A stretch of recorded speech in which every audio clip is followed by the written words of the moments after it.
Election officials in the US state of Georgia have confirmed that Joe Biden beat Donald Trump there after a recount.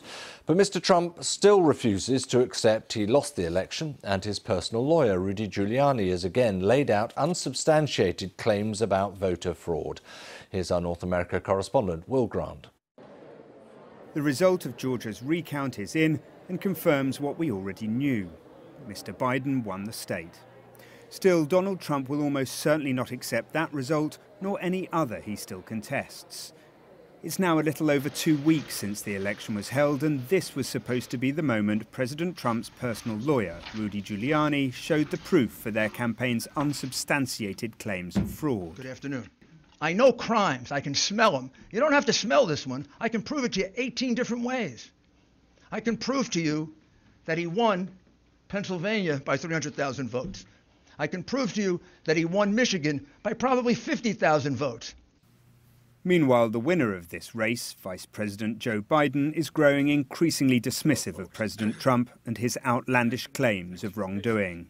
What do you think the president is doing? What are Americans witnessing here? I think they're witnessing incredible irresponsibility, incredibly damaging messages being sent to the rest of the world about how democracy functions. There was also a timely reminder of the real-world consequences to the political debacle. Thanksgiving, perhaps America's most important holiday, is fast approaching. Traditionally a time for families to gather and break bread. In this strangest of years, with more than 250,000 coronavirus-related deaths in the US, the Center for Disease Control has issued its strongest advice yet: stay home. Dr. Fauci. Americans' health and that of their family members depends on being responsible, said the country's leading infectious disease expert, Dr. Anthony Fauci. We're not talking about shutting down the country. We're not talking about locking down. We're talking about intensifying the simple public health measures that we all talk about: mask wearing, staying distance, avoiding congregate settings. The legal wrangling will continue for some time yet, but the frustrations are growing that they're preventing the president-elect's transition team from properly preparing for office amid the greatest public health emergency the US has seen in a century. Will Grant, BBC News, Washington. Well, I've been speaking to our North America correspondent Peter Bowes as well, just about how long it was going to go on before President Trump would acknowledge that he lost and Joe Biden won. Well, I think it's going to go on for a little bit longer yet, but if it isn't already clear, I think it is becoming increasingly obvious, even to some of Donald Trump's most ardent supporters, certainly mainstream Republicans, that it's over, that Joe Biden will be the next president.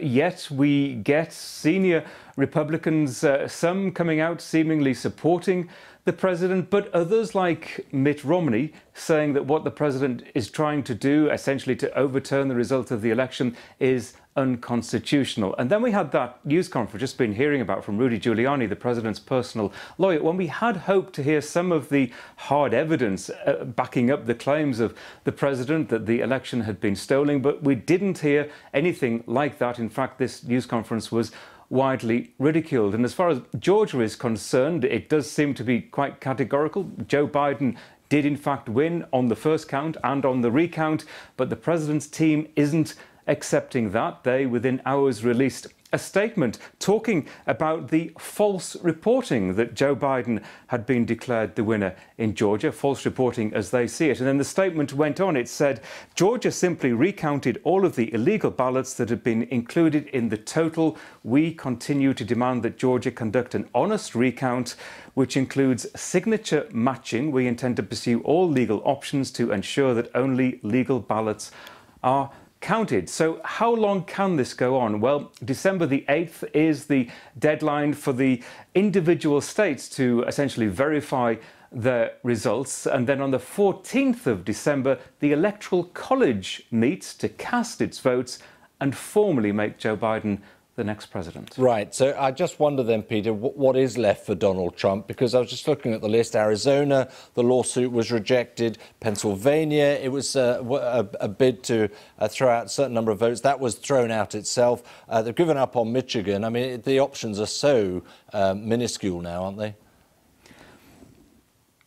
Yeah, tiny. In Wisconsin, he has paid for a partial recount in just a couple of counties. Interestingly, these are heavily populated counties, but they're also heavily Democratic as well. And again, just looking at the numbers, it seems virtually impossible that things are going to change, especially looking at Georgia and how little things change there.